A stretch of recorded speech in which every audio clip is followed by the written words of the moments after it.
Welcome back. So, one of our readings for this week is from Confucius, also known as Confucius.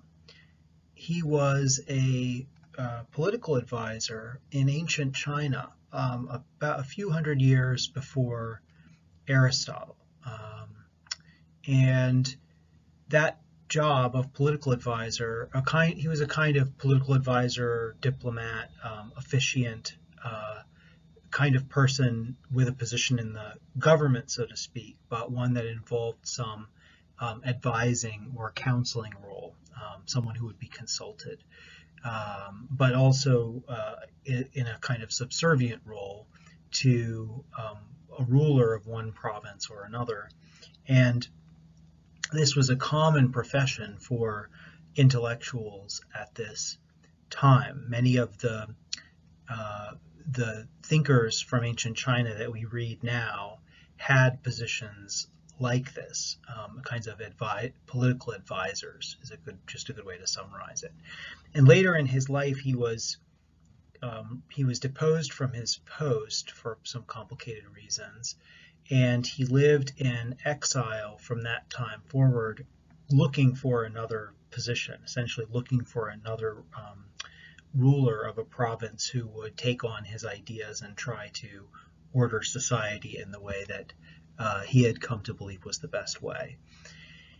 And he took students during this time, many of whom themselves wanted political careers of that kind. So he was a kind of teacher of intellectuals who would be seeking to be involved in politics as a profession.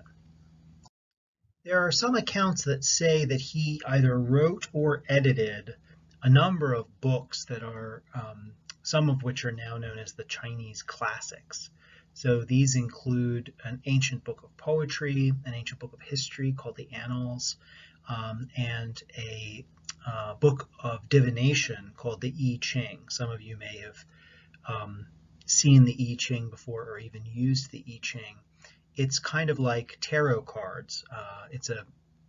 It's a way of supposedly divining the future by originally they would look at turtle shells that had been cracked in the fire and the pattern of the cracking, the extent to which it matched one of 60 different characters, which are the 60 different chapters of the I Ching. Each one is a short chapter that is matched to a particular kind of visual symbol, and that would give them information they believed, that those who engage in this divination practice, about an answer to a question that they would pose to the I Ching.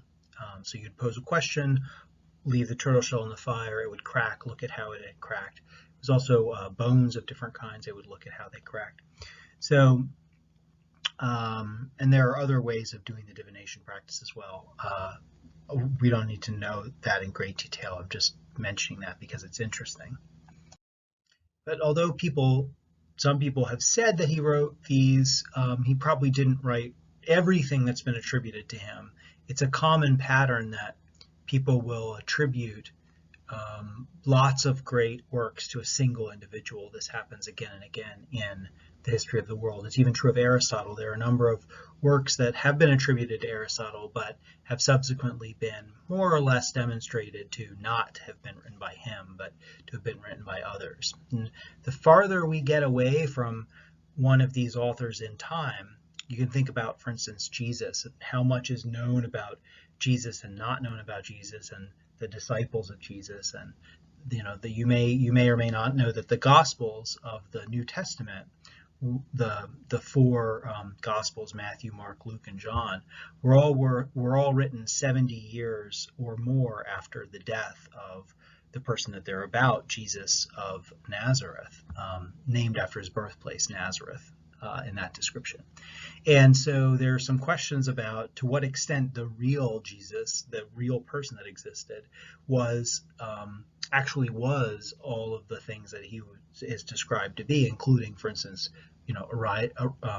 coming back to life from the dead and so on. So the further we go back into history, the more difficult it becomes to distinguish between what actually happened, real history and myth, and kind of accretions of other ideas about the person, kind of mythological stories and attributions of even special powers and things like that to the person that we're reading about.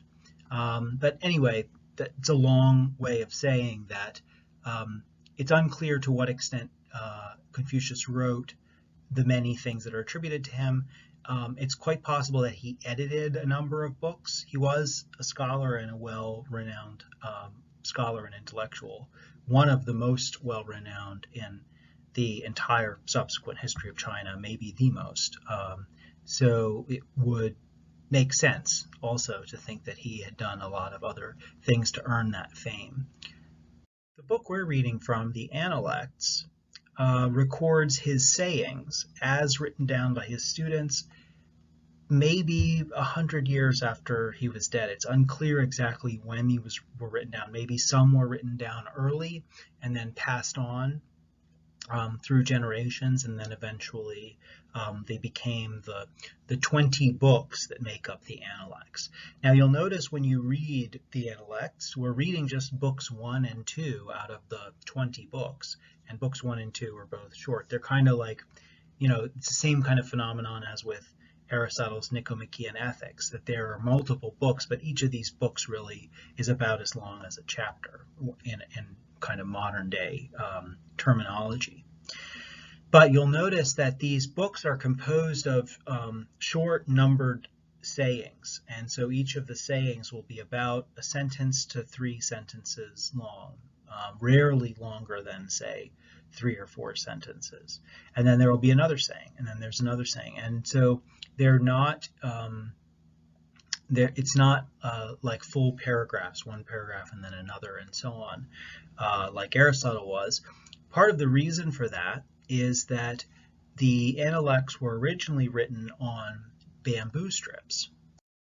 So a common way of recording information at this time, at the time that the Analects were written down and have since been preserved, was in terms of bamboo strips. Basically, the bamboo is cut to make these long strips of a particular length and then sewn together one after another. And this is an interesting way of recording information because you can string together the strips, but you can also pull them apart and rearrange them. And so there are some interesting discussions that have been had among scholars about where the different sayings of Confucius maybe originally what the order was and what the subsequent orders have been. In other words, there are questions about how the different books were composed, perhaps out of sayings that were written separately and then and either circulated separately, they moved around from place to place separately, or they were strung together in one way, but then later broken apart in a place and another saying or a couple of sayings were inserted, perhaps out of a sense that similar topics, sayings about similar topics, should be put together with others inside the same books or parts of books. So there are some interesting questions there that, again, we won't get into, but I just wanted you to know where these sayings originally came from. Originally, they were written, each one was written on a strip of bamboo, and that's part of why each one is can only be as long as it is. And then the final point that needs to be made is just the staggering influence of Confucius in Asian intellectual history and now in global history. Confucianism is surely, sometimes it's classified as a religion, though it's a little funny to classify it as a religion because it doesn't really emphasize claims about divine things. It more emphasizes a certain kind of practice. So it's interesting that it could in some ways be classified as a religion, and others as a philosophy or as an ideology. But it's surely one of the most influential philosophies or ideologies or religions in the entire world. One of the most influential isms, you could say, in all of known human history. In particular, Confucius's Analects inspired basically conversation ever since about what Confucius meant, what the best way is to live according to Confucian teachings, whether whether Confucianism is the best way or whether there are alternative ways that are better. In particular, there was a tradition that emerged in China that sometimes served as a kind of contrast or polarity or opposition to Confucianism or criticism of Confucianism, which is known as Taoism, and that's expressed in the famous book, the Tao Te Ching, which is thought to have been written by Lao Tzu.